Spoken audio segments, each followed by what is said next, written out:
वही पुश्तैनी मकान है, भाई बहनों से लड़ाई झगड़ा। 10 रुपए का नोट हमको जो है मिल गया। सर कितनी उम्र थी आपकी? कि हम महीने में 15 दिन बाहर रहते हैं, हम रात को कभी 10 बजे से पहले घर नहीं जाते। चाइल्ड लाइन भी आप चलाते हैं। सरकार एक ऐसी दवाई लेके आई है जो कि हमारे आने वाली नस्लों को खत्म कर देगी, सारा प्रॉब्लम दुनिया में सॉल्व हो जाए। लेकिन बच्चे बड़े डरे हुए थे। उड़ना तो है ही है कि साहब मेरे पापा ने मेरी मम्मी को मार दिया, डेड बॉडी में बिठा के लाए। एक लॉक्ड प्रोफाइल मिल गया तो उन्हें कुछ 6-7 दिन रखते कहाँ थे? तो अगर हम शेल्टर होम भिजवा देते हाँ, तो कभी भी उनके ये केस नहीं पता लगता है, वो बच्चे कभी अपने परिजनों के पास नहीं। और भाई रोते हुए बच्चे को उसको माँ तक पहुँचा दे। हमारे हस्बैंड अगर कहीं हैं तो वो कोई अच्छा ही काम कर रहे हैं।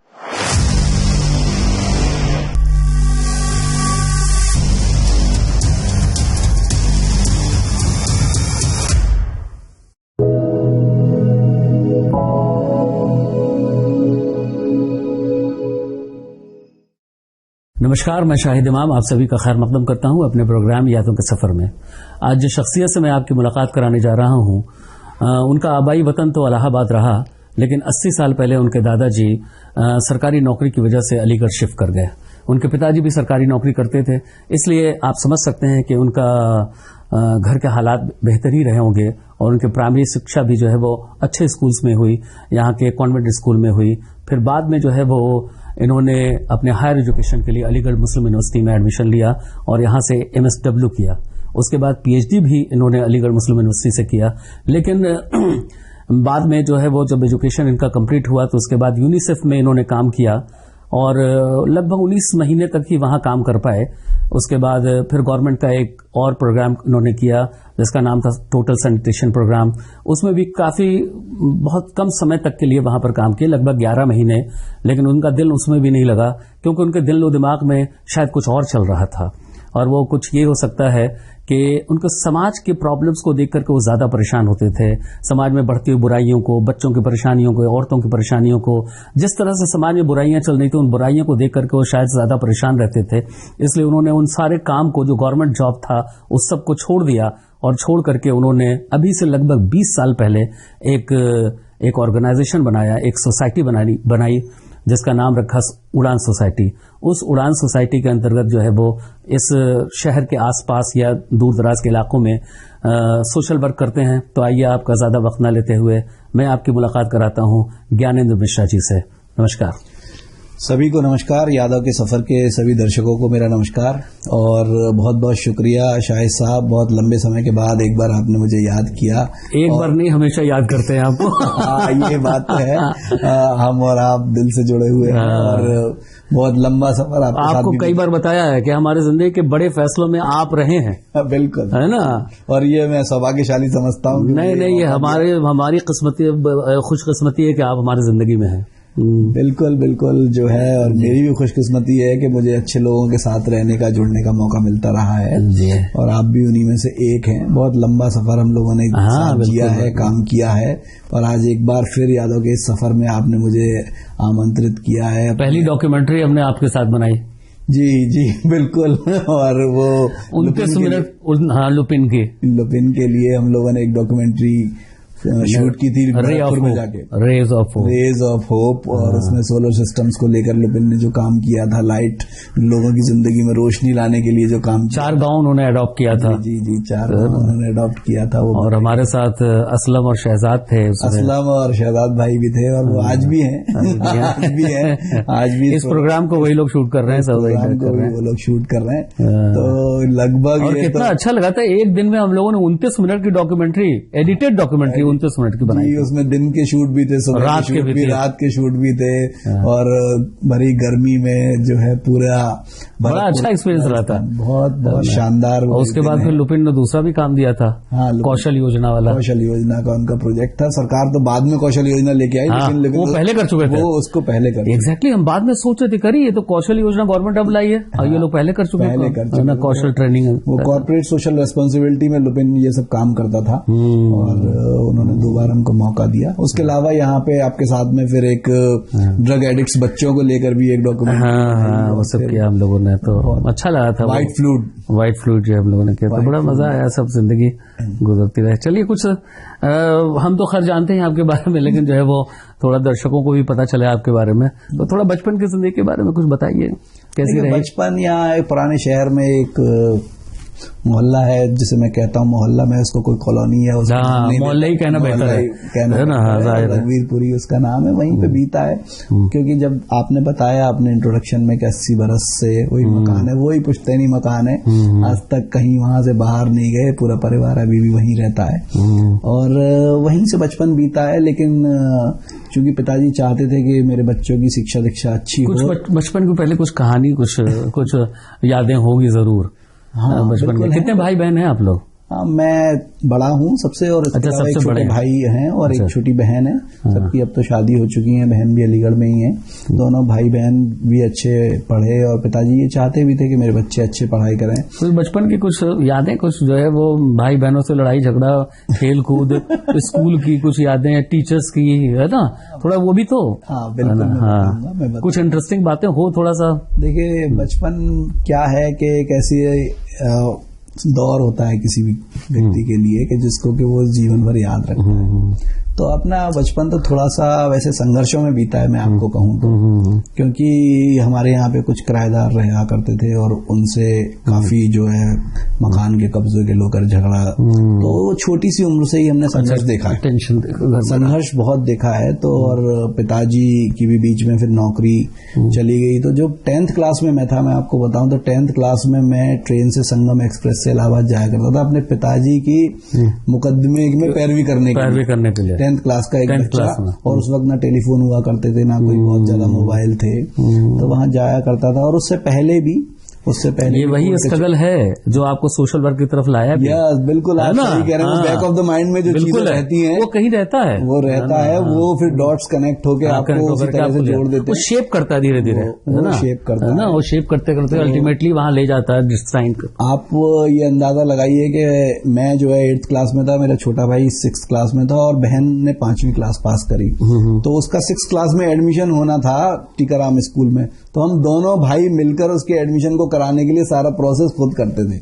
ना पिताजी जाते थे ना माताजी जाती थी, वो क्योंकि वो अपने काम में सरकारी नौकरी में मशगूल रहते। माताजी घर में गृहिणी थी, तो वो नहीं जाती थी ज्यादा नहीं। और उस वक्त तो ये था कि 5वीं की मार्कशीट को आपको BSc ऑफिस से सर्टिफाई कराना है, फिर एडमिशन फॉर्म भरना है और वो सब कुछ करना। तो 6ठी क्लास और 8वीं क्लास के बच्चे कहाँ कर पाएंगे ना, तो वो लेकिन करते थे हम लोग जो है, और खुद साइकिल से जाके सब कुछ कराते थे।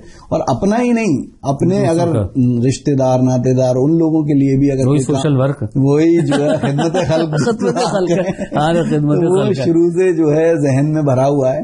मैं आपको बड़े छोटे छोटे किस्से बताऊं, जैसे कि क्या हुआ कि एक बार जब मैं 10th क्लास में था तो लेडी फातिमा में सेंटर पड़ा बोर्ड के एग्जाम का, तो वहां पे एक 10 रुपए का नोट हमको जो है मिल गया, पड़ा हुआ मिल गया। हाँ। तो वो हम लेकर घर आए।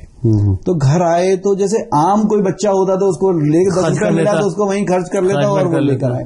तो पिताजी को दिया कि ये 10 रुपए मिले हैं आज जो है, तो उन्होंने कहा बेटा एक काम करो, एक एप्लीकेशन लिखो। तो उन्होंने एप्लीकेशन लिखवाई प्रिंसिपल लेडी फातिमा के नाम में कि लिखो और इसमें ये 10 रुपए का नोट लगाकर उनको वापस कर देना, कि जिस किसी का भी हो उसको वापस मिल जाए, अगर किसी का खोया हुआ हो। तो ये था। एक बार एक जो है केले खरीदने के लिए भेजा। अच्छा, जब आप लेकर गए प्रिंसिपल के पास की एप्लीकेशन और 10 रुपए का नोट, शी वाज शॉक्ड, वो शॉक हो गए कि कोई ऐसा बच्चा भी हो सकता है जो हमारे स्कूल का भी नहीं है।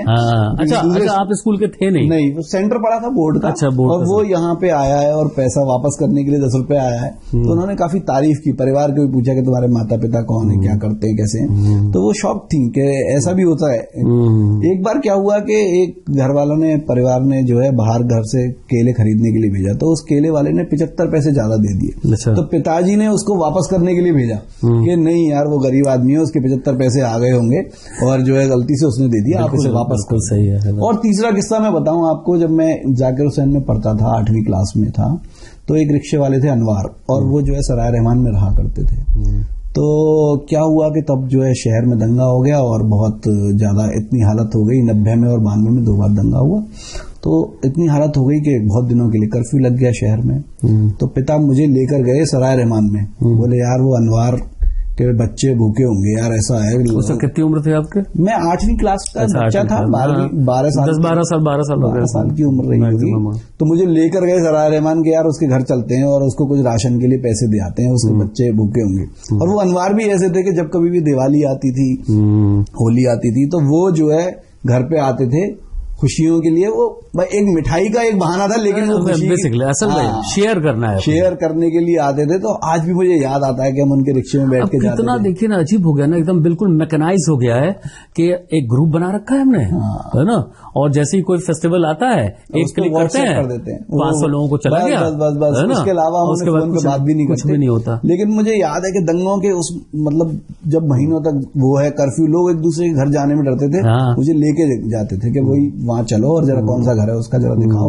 अनवार का यार, उसके बच्चों को। तो आप अनवार को जानते थे? हाँ, वो हमारे रिक्शे वाले। अच्छा, रिक्शे वाले थे हमारे रिक्शे वाले, वो आपको रिक्शे में लेके जाकर हुसैन जाया करते थे। तो बोले यार उसको बच्चे, तो मतलब ये जो परवरिश मिली है ना, उस परवरिश ने ही बाद में जो है सोशल वर्क की तरफ इंक्लाइन कर दिया। हाँ, वो शेप होता है और हमको लगता है ना कि एक जेनेटिक म्यूटेशन जो कहते हैं ना, बिल्कुल वो सब है, सब कहीं ना कहीं म्यूटेट होता रहता है धीरे धीरे। जो एप्पल के फाउंडर हैं वो कहते हैं कि डॉट्स कनेक्ट होते हैं। अगर आपने कोई चीजें की हैं तो वो डॉट्स अल्टीमेटली कहीं ना कहीं कनेक्ट होंगी और वो आपकी लाइफ में वो कहीं ना कहीं सामने आएंगी। तो वही वो डॉट्स हैं जो कि मैं बता रहा हूँ आपको कि जो बाद में हमको सोशल वर्क की तरफ इंक्लाइन कर दिया। बिल्कुल। तो और कुछ मजेदार और कुछ बातें थोड़ा सा, तो ऐसे ही जो है उन्हीं संघर्ष, लड़ाइयाँ तो भाई बहन से खूब होती होंगी। हाँ, लड़ाई झगड़ा करते थे या नहीं? लड़ाई झगड़ा मैं तो नहीं करता। स्कूल में भाई, छोटा भाई ना, स्कूल में कभी लड़ाई हुई ना, कभी स्कूल से कोई शिकायत आई ना किसी ने ये कहा कि आपके बेटे ने साहब जो है ऐसा कर दिया है। ऊपर वाले का ऐसा करा है कि कभी घर वालों को जो है शिकायत का। उसके बाद फिर आपका एजुकेशन फिर कहाँ?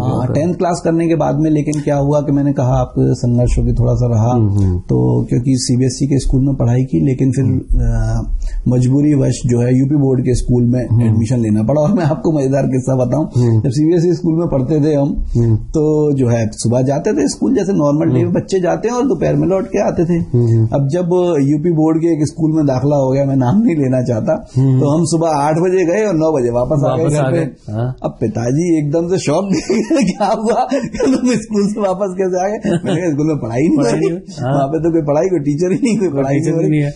तो उनको भरोसा नहीं हुआ, क्योंकि उनके एक दोस्त जो है वो वहां पे हमारे यहाँ स्कूल में हमारे टीचर थे, इंग्लिश पढ़ाते थे। तो बोले नहीं मैं उनसे जाके बात करूंगा, यार ऐसा कैसे हो जाएगा कि स्कूल में पढ़ाई नहीं हो रही है, तो झूठ बोल रहे हो। मैंने कहा साहब चलिए आप देख लीजिए। तो वो गए, टीचर से बात करी, उनसे कहा कि भाई ये अपना बच्चा है, जरा ख्याल रखिए, देखिए ये कहता है कि पढ़ाई नहीं हो रही, कि सब 1 दिन हो गया, 2 दिन हो गया, रोज तुम यार ऐसा करते हो, 8 बजे जाते हो, 9:30 बजे तक वापस आ जाते हो। तो फिर वो मतलब एकदम से ट्रांजिशन, एक बच्चा जो कॉन्वेंट स्कूल में पढ़ा है बोर्ड में आ जाए, कितना चेंज हो जाता है, वो चेंज हो जाता है, बहुत ज्यादा अडेप्शन वहां पे करने में मुश्किल होती है, बहुत ज्यादा। लेकिन वो दौर भी गुजरा। फिर उसके बाद में घरेलू कुछ ऐसी परिस्थितियां थी कि प्राइवेट ग्रेजुएशन प्राइवेट करनी पड़ी। अच्छा। और जी हाँ, और वो मेरे पसंदीदा सब्जेक्ट थे, हिस्ट्री, पॉलिटिकल साइंस और सोशियोलॉजी, और उन सबसे ग्रेजुएशन करने के बाद इंग्लिश।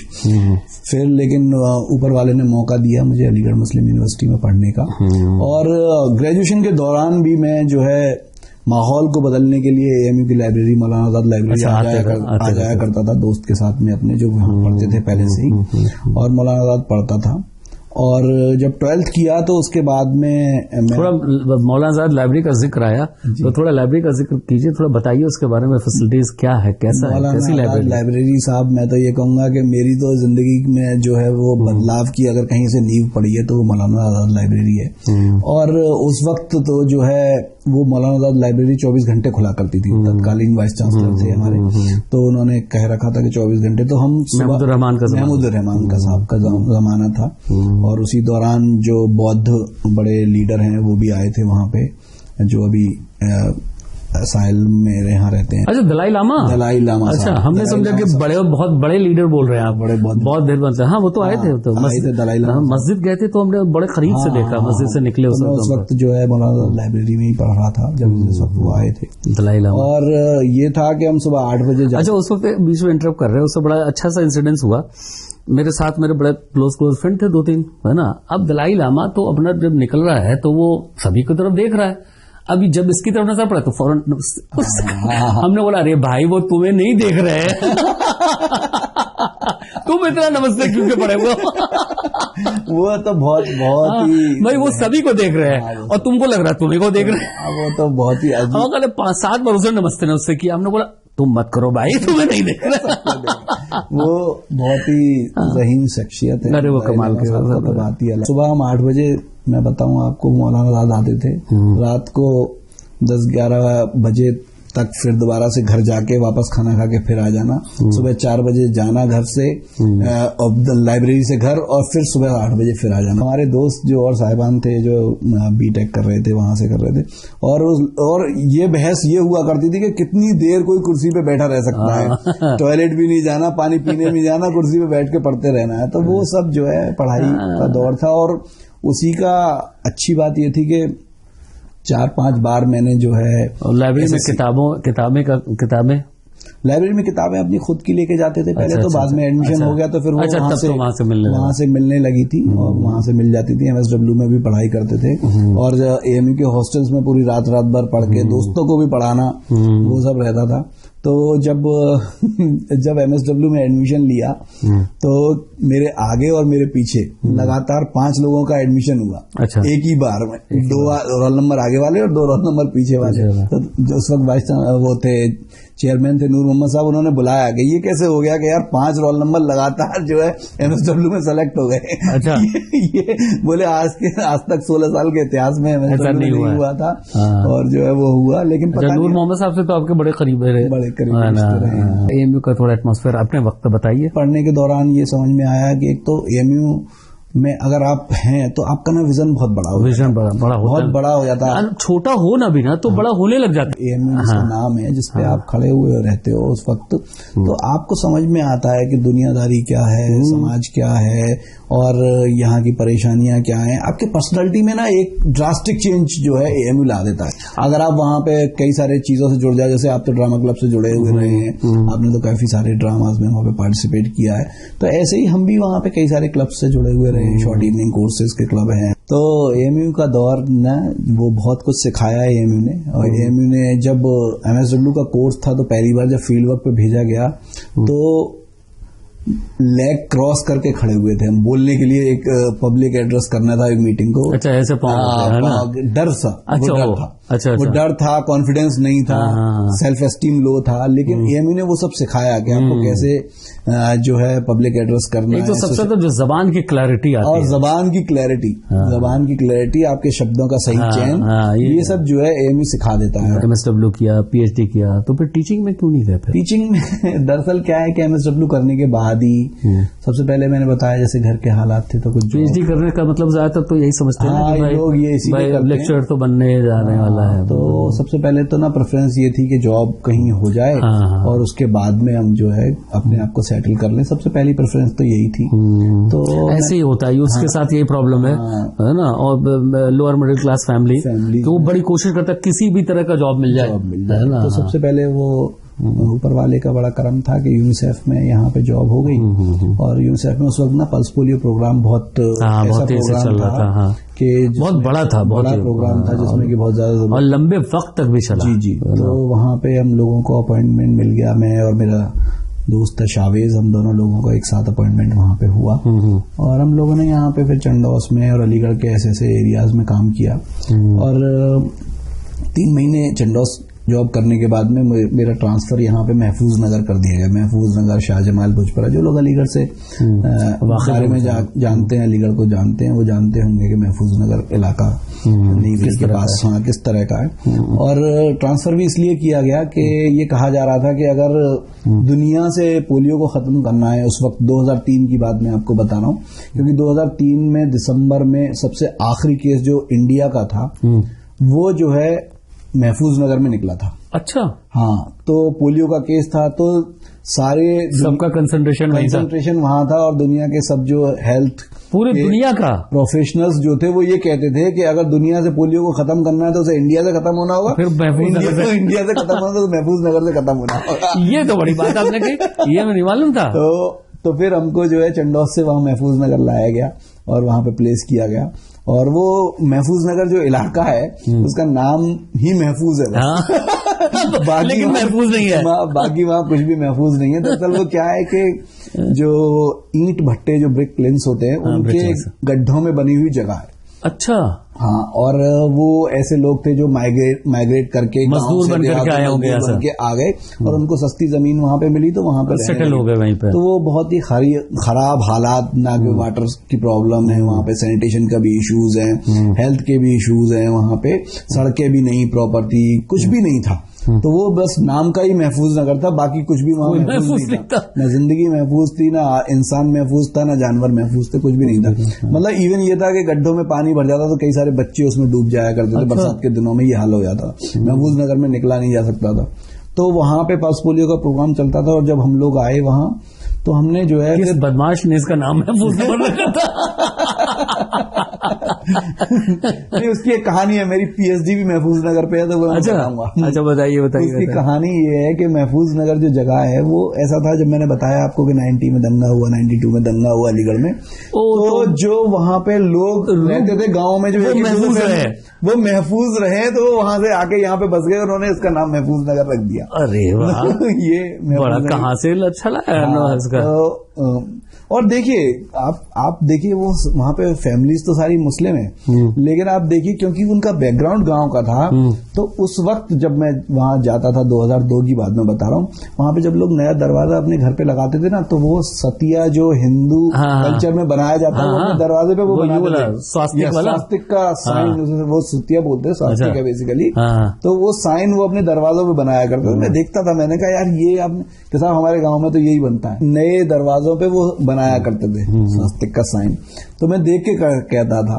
और मैं जब महफूज नगर में मेरी पोस्टिंग हो गई, और वो यूनिवर्सिटी का क्योंकि बैकग्राउंड था एएमयू का, तो हमें मिलना होता था वहाँ के मौलानाओं से, वहाँ के लोगों से, कि और वो लोगों को कन्विंस करेंगे वो अपने बच्चों को पोलियो की दवा पिलाएं, मस्जिदों से ऐलान कराएं, बाकी उनसे हम जो है तकरीरें भी कराया करते थे, और बाकी सब उनको ले जाया करते थे, जो है मीटिंग्स में, पब्लिक मीटिंग्स में उनसे एड्रेस कराया करते थे, ताकि रिलीजन की दृष्टि से ये हो जाए कि लोगों में वहम ना रहे कि कहीं कि रिलीजन मना करता है। क्योंकि पोलियो में थोड़ा एक इस तरह का वहम था कि ये जो है सरकार एक ऐसी दवाई लेके आई है जो कि हमारे आने वाली नस्लों को खत्म कर देगी, तो हम खुद जो है उसको पिया पीते थे, लोगों को कन्विंस करते थे, और फिर उनको बच्चों को पिलाया करते थे। तो कई बार के वाकये ऐसे हुए कि दिन भर में कितने बूंद आप पी लेते थे, जब तक 2 बूंद चाहिए जिंदगी की। तो हम खुद पी के दिखाते थे। देखिए बीवी कि अगर किसी को अगर कुछ होना होगा, सरकार अगर कुछ कर भी रही होगी, तो पहले हमारे साथ हो जाएगा, पहले तो हमारी शादी होगी। तो इस तरह से समझाते थे। और कई बार जब हम मौलानाओं के पास जाते थे, और जैसे नमाज का वक्त हुआ और मौलाना से हम बात कर रहे हैं, तो नाम नहीं बताया, मान लीजिए मुलाकात में। अच्छा, तो मौलाना हमसे कहते थे कि चलिए नमाज पढ़िए, नमाज का टाइम हो गया, तब फिर मैं उनका हाथ मिला के नाम बताता था, साहब मेरा नाम ज्ञानेंद्र मिश्रा है। तो वो एकदम शौक हो जाते थे कि साहब ये क्या। तो ऐसे ऐसे वाकये वहाँ महफूज नगर में होते थे, लोग हमारे पीछे फरसा। लेकिन आप महफूज रहे, ये कम बड़ी बात है। महफूज दंगा फिर अलीगढ़ में फिर दोबारा से जब हम लोग थे, तो वहां पे 2003 की बात है शायद, या 2000 एक बार फिर कर्फ्यू लगने की नौबत आ गई अलीगढ़ में, और मैं जो है वहीं सामने ही शाहजमाल है, वहां पे मीटिंग ले रहा था। और हमारी जो इसी यूनिसेफ के अंदर ही यूनिसेफ के अंडर में मैं वहाँ मीटिंग ले रहा था। शहर में ये हो रहा था कि दंगा होने वाला है, या शहर में दंगा हो गया, वो बंद हो गए हैं, बहुत सारा मार्केट बंद हो गया है। और आज वो मरहूम हो गई मैडम थी हमारी डिस्ट्रिक्ट कोऑर्डिनेटर, तो उनका फोन आया, ज्ञानेंद्र तू कहाँ है? मैंने कहा मैं तो मैडम यहाँ हूँ शाहजमाल में, शहर में दंगा हो गया, तू वहाँ क्या कर रहा है? मैंने कहा मैडम मीटिंग ले रहा हूँ। तो वो जो महिलाएं वहाँ पे बैठी थी, जिनके साथ हम बैठे थे, तो उनको भी पता लगा, उनको भी नहीं पता था कि शहर में दंगा हो गया। तो उन महिलाओं ने मुझसे कहा, वो पढ़ी हुई लिखी नहीं थी महिलाएं, हमारी कोऑर्डिनेटर थी जो एक एक दो गलियों में काम देखती थी, उनको हम सीएमसी बोलते थे। बोले सर मैडम से कह दो कोई चिंता की बात नहीं है, आप हमारे साथ हो, कोई परेशानी नहीं, हमारे घर पे बिल्कुल सेफ है। तो बोली नहीं तू तो खुद मरेगा, मुझे मरवा देगा, मैं लेने आ रही हूँ गाड़ी। तो वो बेचारी आईन की जरूरत नहीं पड़ी। मैंने कहा कोई परेशान मत होइए आप, मैं बिल्कुल सेफ हूँ, कोई परेशानी नहीं है। तो ऐसे माहौल में हम रहते थे। जाहिर आपको तो अपना हमारा मतलब उस तरह का लोगों के साथ में बर्ताव भी रहता था कि लोग करते थे। और महफूज नगर एक ऐसी जगह थी, वहां पे ना क्योंकि कम्युनिटी मुस्लिम थी और काम करने के लिए लोग भी वैसे ही चाहिए थे, सीएमसी जो उन लोगों को जानते हो, उनको समझते हो, उनसे समझा सकें लोगों को। तो लेकिन वहां पे सीएमसी की क्वालिफिकेशन ये होती थी कि कम से कम 10th पास हो, लेकिन एक भी महिला 10th पास नहीं मिलती थी। और हमने 10 महिलाएं सीएमसी रखी, एक भी जो ऐसी महिलाएं थी जो कि पढ़ना भी नहीं जानती थी। तो हमने उनको मोटिवेट किया, मैंने कहा भाई देखो आपको पढ़ना तो सीखना पड़ेगा, क्योंकि फॉर्म भरने पड़ते हैं, फॉर्मेट्स कुछ होते हैं, कोई काम करना है तो वो सीखना पड़ेगा। तो उन बेचारी महिलाओं ने जो अपने बच्चों को ट्यूशन पढ़ाने आते थे उनसे खुद ट्यूशन लगवाए। ट्यूशन पढ़ा, बोले कि सर ने कहा है कि थोड़ा सा इतना तो सीख लीजिए कि अपने नंबर भरना सीख लें, कितने काउंटिंग भरना सीख लें। बताइए। उनसे ट्यूशन लगवाए, 100 रुपया पर मंथ उस वक्त देती थी और सीखा। आज भी बहुत सारी महिलाएं वो इस बात की एहसानमंद रहती हैं कि सर आपने जो है उस जमाने में हमको पढ़ना लिखने सिखा दिया, एनकरेज किया और वो पढ़ी बेचारी, उस काम के लिए पढ़ी। मतलब एक तरीके से हो सकता है उनको जरूरत ना हो, लेकिन क्योंकि वो यूनिसेफ में काम कर रही थी और उसमें उनको अच्छा लगता था कि हम जो है समाज के लिए कुछ कर पा रहे हैं, तो वो उन्होंने पढ़ना स्वीकार किया उन टीचर से जो उनके बच्चे को पढ़ाने आते थे। तो पढ़ी और उन्होंने फिर एक दौर ऐसा आ गया कि वो अच्छे से अपना सब कुछ काम करने लगी, रिपोर्टिंग करने लगी। तो ये बहुत सारे अचीवमेंट्स ऐसे हैं कि समाज के कुछ लोगों को जब हम जहां जहां काम करने जाते हैं तो उनको उनके पैरों पे खड़ा करते हैं। बिल्कुल। तो और जिससे कि आगे आने वाले समय में और इस बीच आपको पता भी नहीं चल रहा था कि आप धीरे धीरे शेप हो रहे हैं। जी जी जी, है ना। आप सोशल वर्क की तरफ पूरी तरह से शेप हो रहे हैं। दरअसल था क्या कि मैं आपको बताऊं, यूनिसेफ में हर 1.5 महीने बाद उस वक्त पोलियो का प्रोग्राम चलता था और 19 महीने काम करने के बाद जब हमने 10-12 बार जो है पोलियो राउंड चलवा दिए, तो दरअसल नेचर ऐसी है कि हमको इनोवेशंस पसंद है, नए काम करना पसंद है, तो वो नहीं हो पा रहा था। हर बार वही काम कर रहे थे, वही काम करना है। तो हमने उनसे रिक्वेस्ट किया मैडम से कि मैडम आप जो है हमारा इस्तीफा ले लीजिए। तो हम और शावेज हमारा दोस्त जो है वो दोनों जाते थे अपना रेजिग्नेशन लेके, और वो इतना मतलब हमसे अफेक्शनेट थी कि वो उसको फाड़ देती थी बगैर देखे हुए कि तुम्हें तो जाने नहीं दूंगी, तुम जो है ऐसी जगहों पे काम करते हो। तो फिर 2-3 बार जब ऐसा वाकया हो गया तो मजबूरी वश हमको यूनिसेफ के लिए फिर इस्तीफा जो है अपना लखनऊ ऑफिस अपना मेल करना पड़ा, और तब जाके वो स्वीकार हुआ और तब जाके हमको 19 महीने बाद वहां से जॉब छोड़ने का मौका मिला। तो मैडम तो नाराज हुई? मैडम बहुत नाराज थी, मतलब आंसुओं से। अच्छा। और हमारे भी आंखों में आंसू थे, इतना प्यारा माहौल और इतने अच्छे लोग जिनके साथ काम करते थे। लेकिन उस दौरान एक चीज समझ में आई, एक चीज ये समझ में आई कि जिन मलिन बस्तियों में हम लोग काम करते हैं वहाँ पे पोलियो एक इशू है, लेकिन इसके अलावा भी बहुत सारे इशू हैं जिसपे काम करने की जरूरत है। हाँ, वहाँ पे वाटर सैनिटेशन। देखिए ये सब पोलियो भी जो भी कुछ भी हो रहा है ना, उसके पीछे बहुत सारे इशू हैं, उसकी वजह से वो सब है। वो था जैसे कि अब लोग, जैसे एक गली थी और वो बरसात में गली के लोगों का निकलना मुश्किल हो जाता था। वो कह रहे थे कि हम इस गली को तो कम से कम आप बनवा दीजिए, आप पोलियो पिलाने आते हैं, लेकिन हमारे इसका ख्याल नहीं है आपको कि वो यहाँ पे पानी भरा हुआ है। हमारे बेसिक कम्युनिटीज फैसिलिटीज है ना, पहले उसको ठीक करना पड़ेगा। ठीक करा और हमने करवाया। हमने वहाँ यूनिसेफ में रहते हुए वहाँ पे एक नीवरी सोसाइटी है, कभी आप जाएं, उसके सामने का पूरा रास्ता है, हमने लोगों के कहने पर वो रास्ता बनवाया। एसडीएम साहब को बुलाया, तत्कालीन एसडीएम जो हमारे पूर्व के डीएम थे इंद्र विक्रम सिंह, वो वहाँ पे एसडीएम थे उस वक्त कोल में, उनको बुला के वो रास्ता बनवाया। रास्ता बना और लोगों का रेजिस्टेंस खत्म हो गया और उन्होंने दवा पिलवाई। तो ये जो अब आप किसी को बेसिक इम्यूनिटीज से महरूम रखेंगे और कहेंगे कि केवल आप हमारा काम करो, तो ऐसे नहीं होगा। कम्युनिकेशन 2 वे होता है, तो वो सब हम लोगों ने किया। तो उसी दौरान समझ में आया कि आखिर ऐसे बहुत सारी चीजें हैं जिन पे काम किए जाने की जरूरत है। वो महिलाओं के मुद्दे भी हैं, बच्चों के मुद्दे भी हैं, शिक्षा भी है, स्वास्थ्य भी है, रोजगार भी है। और तो ऐसे काम करते करते दिमाग में आया और तभी फिर जो है उड़ान सोसाइटी हम लोगों ने बनाई। तो आपने टीचिंग के लिए बिल्कुल कोशिश भी नहीं की, इसका मतलब हमको लगता है। हाँ, हमें लगता है कि आपने कोशिश भी नहीं की। वो मैं बताना भूल गया। फिर जो है जब 2-4 साल ये नौकरी और ये उड़ान सोसाइटी हो गया, तो फिर 2006 में हमने नेट दिया। अच्छा। नेट का टेस्ट दिया तो वो पहली अटेम्प्ट में ही क्वालिफाई हो गया वाले के क्रम से, और फिर उसके बाद में यहाँ AMU में एमफिल में एडमिशन लिया, लेकिन वो एमफिल की वजहों से पूरी नहीं हो पाई, और फिर उसके बाद में PhD को कंटिन्यू किया। तो वो PhD करते करते एक लंबा समय हो गया, काम भी बढ़ गया होगा, काम भी बढ़ गया, और इधर जो है ऑर्गेनाइजेशन में भी काफी सारे लोग हो गए। तो मन में एक ख्याल ये आता था कि अगर हम चले गए तो फिर ये लोग जो हमारे साथ एसोसिएटेड हैं इनको भी इनका क्या होगा, धक्का लगेगा। तो वो बहुत बार ये विचार आते आते जो है फिर बहुत ज्यादा ध्यान नहीं दिया उस तरफ, टीचिंग की तरफ बहुत ज्यादा ध्यान नहीं दिया। हालांकि होता है कि आप जैसे लोग जब मोटिवेट करते हैं, कहते हैं कि भाई आपने PhD किया है, आपको एजुकेशन ना तो आप उससे ज्यादा बेहतर आप काम कर रहे हैं। तो ये रहा। तो उड़ान सोसाइटी का सफर लंबा कैसे शुरू किया फिर उड़ान सोसाइटी आपने? तो वहीं यूनिसेफ में काम करते करते समझ में आया कि साहब जो है इन सब मुद्दों पर भी काम करने की जरूरत है। तो जो साथ में काम करने वाले लोग थे यूनिसेफ में, हमारे साथी लोग थे, शावेज मैंने बताया वो हमारे वाइस प्रेसिडेंट थे, ललित वो एक दूसरे ब्लॉक में काम करते थे, वो हमारे सेक्रेटरी ललित उपाध्याय, योगेंद्र सिंह थे। तो हम सब लोगों ने विचार किया कि यहाँ की इन सब इश्यूज को लेकर एक ऑर्गेनाइजेशन बनाई जानी चाहिए, और क्योंकि हमारा बैकग्राउंड भी एजुकेशन का वही था, तो हम लोगों ने फिर जो है 2004 में एक ऑर्गेनाइजेशन ये उड़ान रजिस्टर्ड कराई। ये एक एब्रीविएशन है। अच्छा, एब्रीविएशन है, एब्रीविएशन है, और इसकी फुल फॉर्म है unified development association for emulation of neglected. मतलब ऐसे लोग जो कि नेग्लेक्टेड हैं समाज में, जिनको कि अंडर सर्व्ड हैं, जो कि अंडर प्रिविलेज्ड हैं। अच्छा, हम तो ऐसे ही समझते कि आपने उड़ान ले लिया कि साहब जो है वो है ना उड़ान से।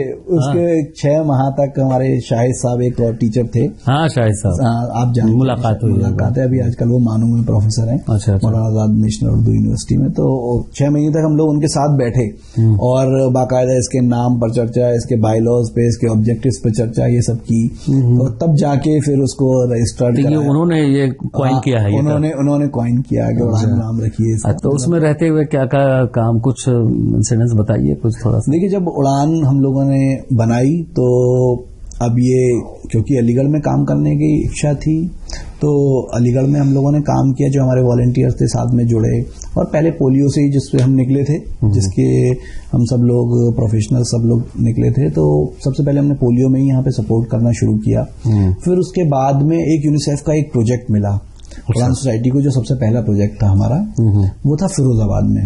तो क्योंकि फिरोजाबाद में भी ना पोलियो ऐसे ही इशू था जैसे अलीगढ़ में था, तो वहां पे 3 ग्राम पंचायतों में यूनिसेफ ने एक सर्वे करवाया, और वहां पे जो पाइप वाटर सप्लाई थी वो समरसेबल से होती थी उन ग्राम पंचायतों में। वहां पे कोई सरकार की पाइप वाटर सप्लाई नहीं थी। समरसेबल प्राइवेट लोगों ने लगा रखे थे, और उनसे वो पाइप डाल के, तो वो पाइप क्या था कि वो नालियों से जा रहे हैं, लोगों की छतों से जा रहे हैं, और उसकी वजह से वहां पे पोलियो के केसेस रुक नहीं रहे थे। क्योंकि पोलियो क्या है, अल्टीमेटली वाटर सैनिटेशन का इशू है, सैनिटेशन का इशू है पोलियो, तो वो रुक नहीं रहे थे। तो यूनिसेफ ने हमसे वहां सर्वे करवाया, और वो पहला प्रोजेक्ट उड़ान को दिया। तो हम लोग यहाँ पंचायती राज में जॉब करते थे, सुबह से शाम तक 5 बजे तक वहां काम करते थे, और 5 बजे के बाद उसी ऑफिस के कंप्यूटर पे बैठ के वो सर्वे का काम करते थे। सर्वे की डाटा फीडिंग करते थे, खुद उसका एनालिसिस करते थे, उसकी रिपोर्ट बनाते थे, और सुबह 3 बजे फिर घर जाते थे वापस।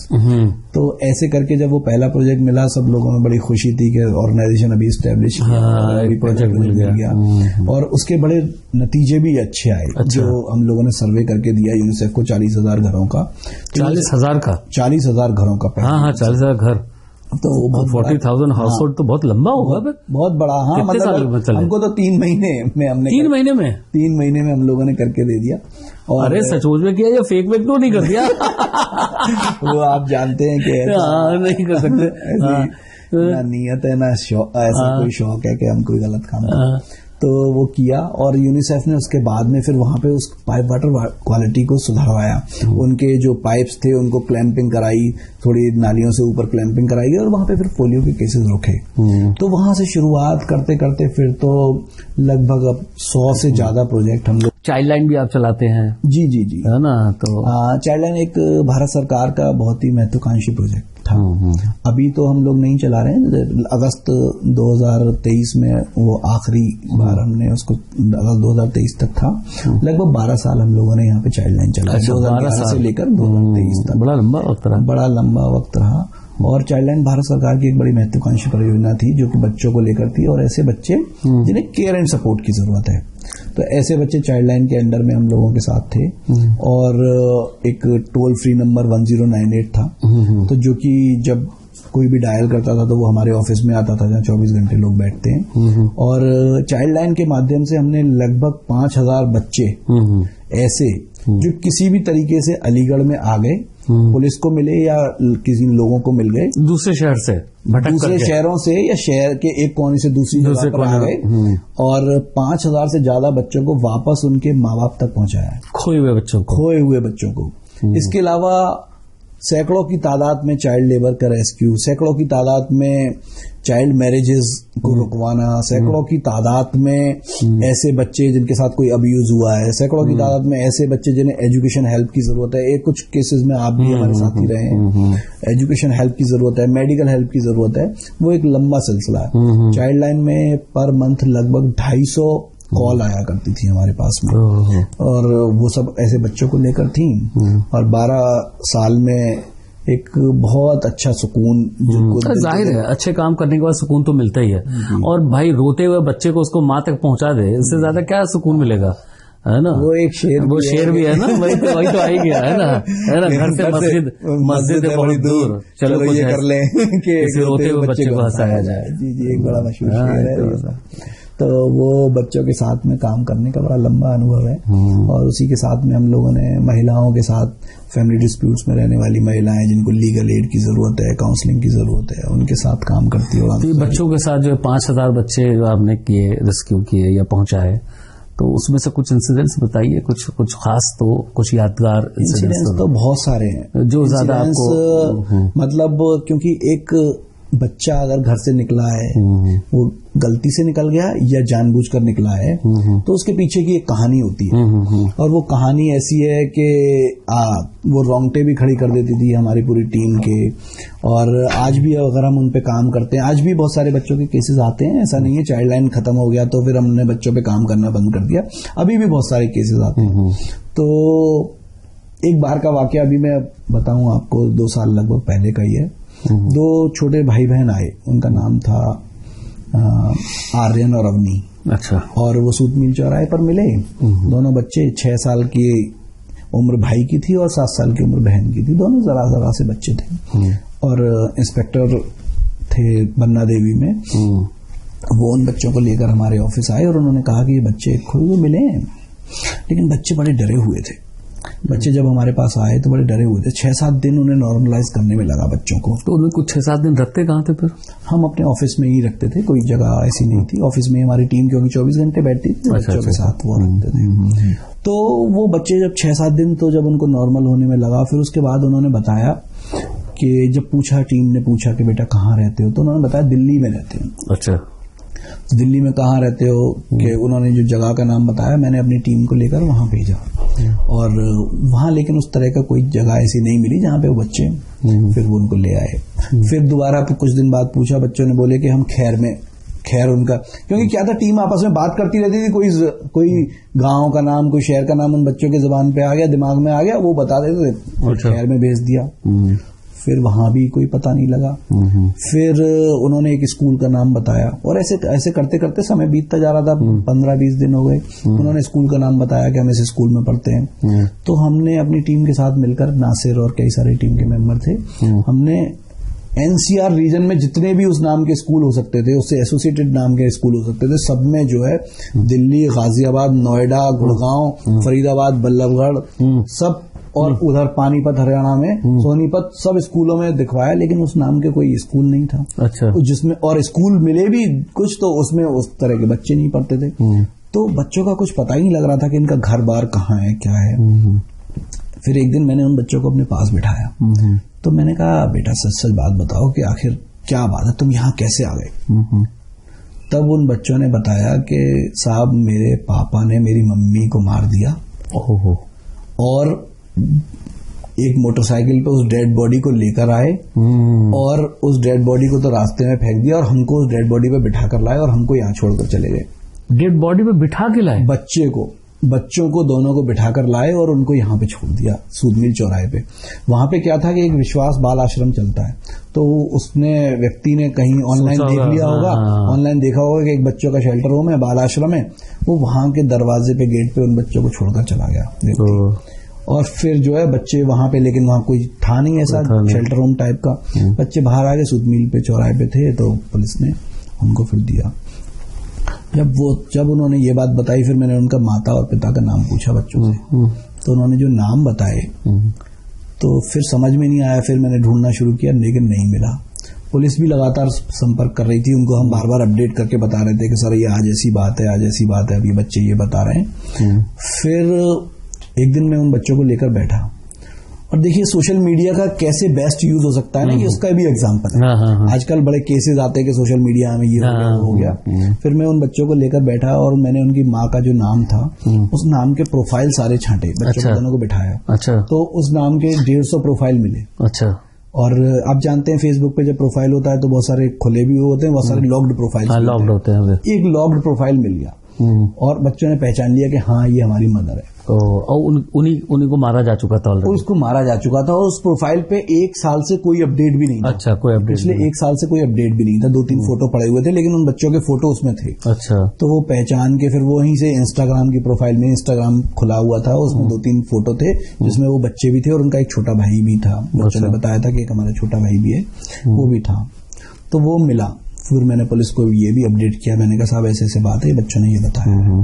तो उससे तो फिर सिटी में पता चल गया होगा, शहर तो पता नहीं कुछ नहीं पता लग रहा। अच्छा, कुछ नहीं पता लग रहा तब तक कहानी बिल्कुल वो थी। फिर उन्होंने अपने फादर का नाम बताया, जो फादर था, तो फादर के नाम से फिर मैंने प्रोफाइल ढूंढे तो वो ओपन था वो प्रोफाइल।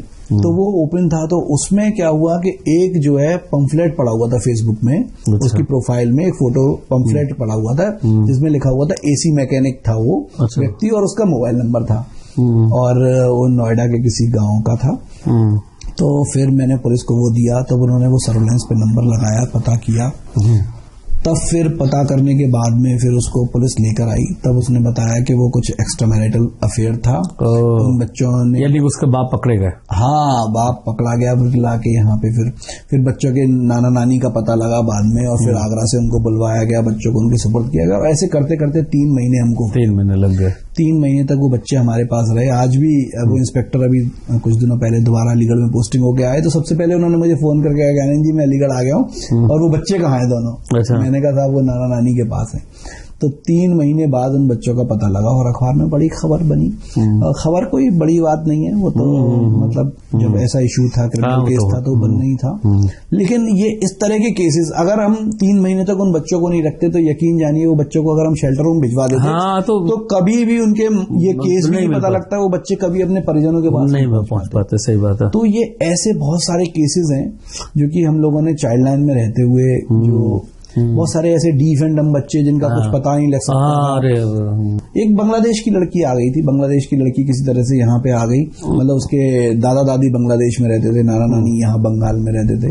फिर मैंने AMU के कुछ स्टूडेंट्स थे जो बांग्लादेश के थे, उनके थ्रू फिर उसके वहां पे फैमिली को अप्रोच किया बांग्लादेश में। फिर उन्होंने लोकल बंगाल का पता दिया और तब जाके उस लड़की को पहुंचाया। ऐसा पहुंचा दिया। हाँ। तो कैसे यहाँ तक कैसे आ गए तो बांग्लादेश में? वो किसी लड़के के साथ में फोन पे बात हो गई, लड़के ने बुला लिया। और वो लड़की फिर कितनी उम्र की थी? बड़ी हो गई? 15 साल की। ऐसे बहुत सारे, क्योंकि चाइल्ड लाइन में 18 साल से कम उम्र के बच्चे ही आते थे। अच्छा, किसी लड़के ने बुला लिया और वो चली आई और उसके बाद में लड़के का कोई संपर्क नहीं, तो यहाँ पे रेलवे स्टेशन पे आ गई भटक के, और रेलवे स्टेशन पुलिस ने फिर हमको दे दिया, तो भाई देखिए बच्ची मिली है। तो ऐसे बहुत सारे केसेस थे। अच्छा, एक चीज जानना चाहेंगे कि जैसे इतने सारे जो आपने 5000 बच्चों को उनको घर तक पहुंचाया, तो उनमें से जो बच्चे हैं कुछ आपके कांटेक्ट में हैं? कभी जाने के बाद वापस कॉल किया? करते हैं। वो दरअसल मैं तो उन बच्चों को क्या है कि मैं उनको हमेशा बच्चों को ना हम अपना पर्सनल नंबर नहीं देते। अच्छा। हम उनको कहते हैं कि ये चाइल्ड लाइन का नंबर है, क्योंकि ये एक यूनिवर्सल नंबर है, आप इसको याद रखो।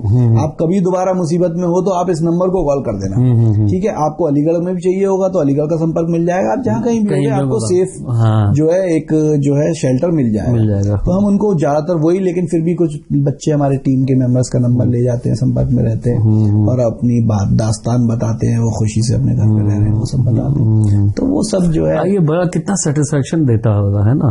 हाँ, दरअसल सेटिस्फेक्शन इसलिए भी देता है कि जब कभी भी कोई बच्चा हमको मिलता है ना, तो हम उनको ये सोचते हैं कि अगर हमारे बच्चे के साथ ऐसा हो जाए, एग्जैक्टली यही तब क्या होगा। सारा प्रॉब्लम दुनिया में सॉल्व हो जाए जब आदमी ये सोचने लग जाए कि अगर इसकी जगह पे हम हो, बस, है ना, तो फिर कोई प्रॉब्लम हो भी नहीं पाएगा। तो वो सेटिस्फेक्शन, और हम हर केस को, और हमारी टीम भी पूरी जो टीम है वो हमेशा से उस केस पे वैसे ही काम करती है जैसे कि वो अपने बच्चे के लिए कर रही है। तो इसीलिए ऊपर वाले का करम है कि ये सब कर पाए इतने सालों तक, और आज भी हम लोग वाटर सैनिटेशन में भी काम करते हैं। तो आप इतना बिजी रहते हैं तो कुछ अपने लिए भी वक्त निकालते हैं? हाँ, ये शिकायत बीवी को ज्यादा होगी। परिवार को है। मैं आपको बताऊं कि जब हमारी शादी होने को थी तो आपने बता दिया, तो पत्नी को देखने के लिए महफूज नगर में रहता हूँ तो पत्नी को देखने के लिए जब जाना हुआ तो साहब, अरे उसमें पत्नी नहीं थी भाई, आप पत्नी को देखने जाना हुआ, उनको पत्नी को थोड़ी देखने जाते हैं, अपनी होने वाली पत्नी को देखने जाना हुआ। तो माताजी वगैरह सब थी, उन्होंने सब जो है जैसे होता है बातचीत करी, तो उन्होंने कहा कि भाई तुम्हें कुछ पूछना है? हमें तो कुछ नहीं पूछना, अगर इनको कोई पूछना हो तो वो पूछ लो। तो मैंने कहा हमें तो बस 2 बात कहनी है। मैंने कहा वो पहली बात ये है कि दरअसल हमारी जो पत्नी का जो घर है वहाँ पे ज्यादातर लोग सब सरकारी नौकरी में, तो वो सुबह 10 बजे जाना और शाम को 5 बजे आ जाना। मैंने कहा हमें तो भाई 2 बात कहनी है। पहली ये कि हम महीने में 15 दिन बाहर रहते हैं अलीगढ़ से। दूसरी ये कि हम रात को कभी 10 बजे से पहले घर नहीं जाते। तो अगर तुम इन पे तैयार हो तो हमें कोई परेशानी नहीं है।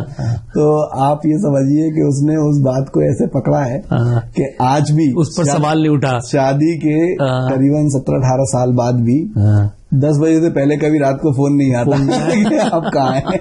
तो उसने इतना ध्यान रखा है इन बातों का, तो वो इतना एडजस्ट किया है, मैं ये तो कहूंगा कि एडजस्ट किया है हमारे साथ में। तो वो सब जानती है परिस्थितियों को।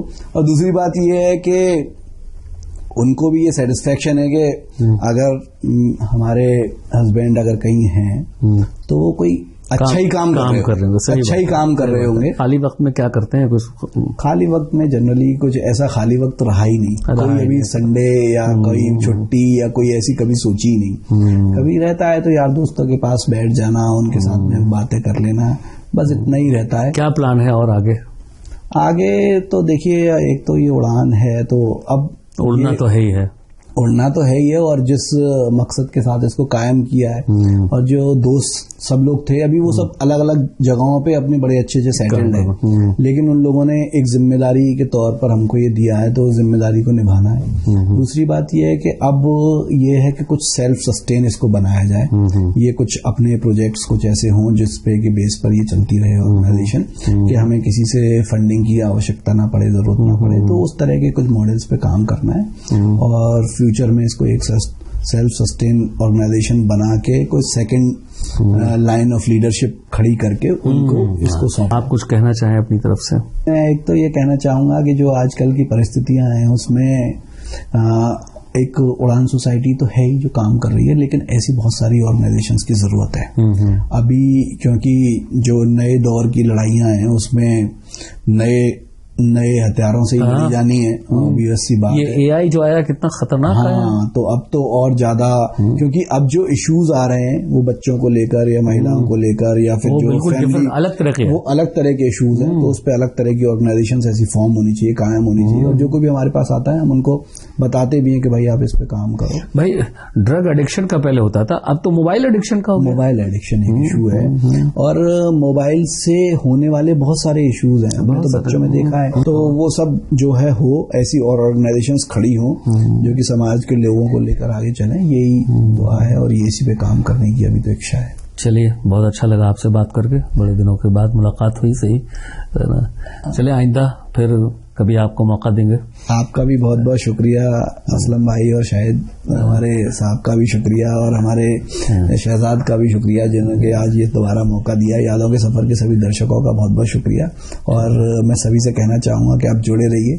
ज्ञानेंद्र मिश्रा तो एक है, लेकिन ऐसी बहुत सारी शख्सियतें आपको यहाँ मिलती ऐसे बहुत सारे मिश्राज आते हैं बहुत सारी शख्सियतें आपको मिलती रहेंगी, उनके अनुभव शायद बढ़िया आप लोगों को आगे ले जाए। इसके साथ ही हमारा आज का ये प्रोग्राम यही खत्म होता है। अगले एपिसोड में फिर आपकी मुलाकात कराएंगे किसी नए शख्सियत से। तब तक के लिए हमें इजाजत दें। नमस्कार।